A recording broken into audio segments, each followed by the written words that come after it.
Adapun tempat yang terbaik untuk menghafal dalam satu ruangan.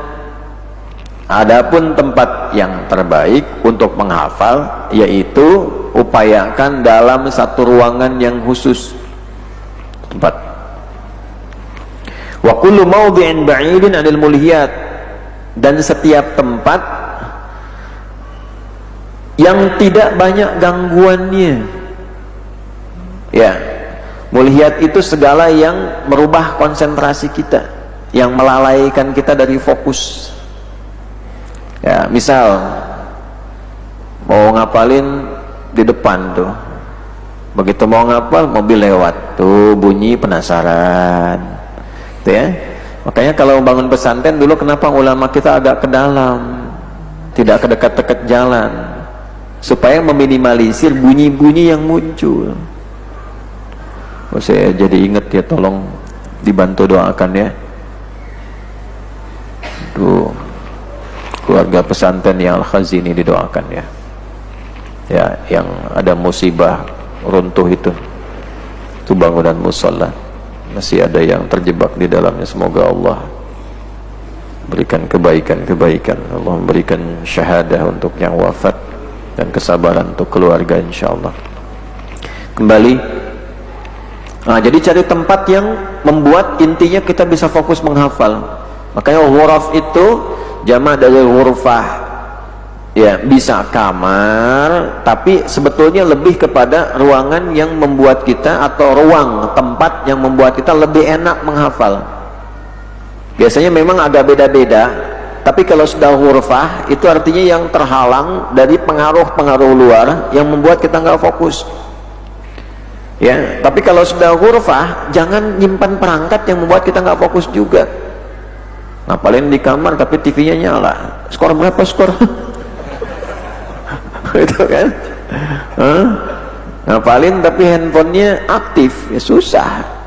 Lihat lagi gitu kan? Nah, jadi intinya cari tempat yang membuat kita fokus, terjauh dari sesuatu yang bisa menghindarkan fokus kita. Wala yahsunul hifdhu bihadratin nabat wal khudrah wal anhar wa dajijil aswat. Biasanya hafalan nggak terlalu bagus kalau disertai dengan ragam pemandangan yang banyak, seperti banyak tanaman indah. Kebun tuh bagus, tapi kalau terlalu banyak tanamannya itu bisa membuat hilang fokus juga. Ya, baca gini itu, inna fi khalqis samawati wal ardi wa ikhtilafil laili. Gunung bagus banget ya. Itu bengong dulu gitu, hilang lagi. Nah, itu maksudnya. Ya, memang tempat-tempat begitu bagusnya buat murojaah. Ya, walaupun anak-anak sekarang kadang suka seneng nyender lewat pohon, samping pohon begini, ya tiba-tiba burung lewat di atas pengen lihat, kan? Itu maksudnya. Masih terganggu juga. Carikan tempat yang enak. Ya, makanya kenapa disebut sahar? Karena cenderungnya nggak banyak keluar. Sahar itu sudah nggak, fokusnya udah nggak kemana-mana, biasa satu titik. Ya, sahar itu satu titik aja. Dah sholat, titik itu mulai fokuskan. Nah, kalau bisa tadi jangan banyak di tempat-tempat, termasuk alam terbuka. Kadang bagus, tapi terlalu beragam suasananya mengganggu juga. Anhar di pinggir sungai, tuh kan, kadang-kadang bagus untuk terapi iya, untuk healing iya, tapi untuk menghafal kurang baik. Karena apa? Fokusnya seringkali terganggu.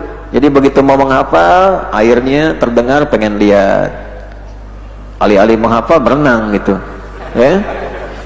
Nah, kemudian wadijil aswat, dan yang bising, tempat-tempat yang bising. Ya, menghafal di stasiun kereta nggak bagus, menghafal di bandara nggak bagus, menghafal terminal angkot nggak bagus, ya. Bismillahirrahmanirrahim. Mustikum Depok. Mana? Nah, masuk tuh, ya. Nah, jadi kesimpulannya yang kelima ini selesai sampai di situ. Yang kelima, kalau ingin jadi pembelajar yang sukses harus punya agenda yang teratur untuk belajar.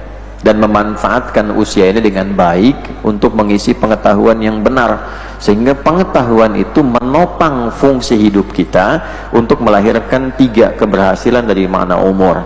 Ini yang jarang dikasih.